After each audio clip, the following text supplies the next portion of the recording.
NDA সাংসদদের সঙ্গে বৈঠকে রাহুল গান্ধীর প্রসঙ্গে উত্থাপন করলেন প্রধানমন্ত্রী নরেন্দ্র মোদী।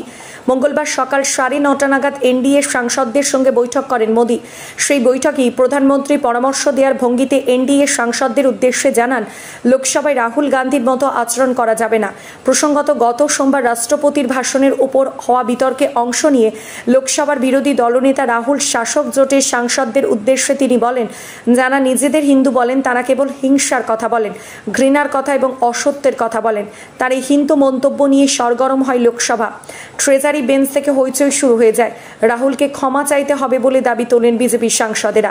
এমনকি রাহুলের বক্তব্যের মাঝেই নিজের আসন থেকে উঠে দাঁড়িয়ে প্রধানমন্ত্রী নরেন্দ্র মোদী বলেন, গোটা হিন্দু সম্প্রদায়কে হিংসাশ্রয়ী বলে দেখে খুবই বিরক্তকর বা গুরুত্বকর বিষয়।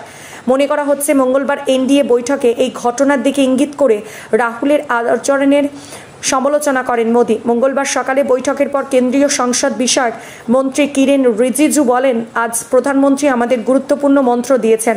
তিনি বলেছেন, প্রত্যেক সাংসদ দেশকে সেবা করার জন্য সংসদে এসেছেন, তাই দলমত নির্বিশেষে প্রত্যেক সাংসদের কাজ দেশের সেবা করা। প্রসঙ্গত, তৃতীয়বার প্রধানমন্ত্রী হিসাবে শপথ নেওয়ার এই প্রথম এনডিএ সাংসদদের সঙ্গে বৈঠক করলেন মোদী।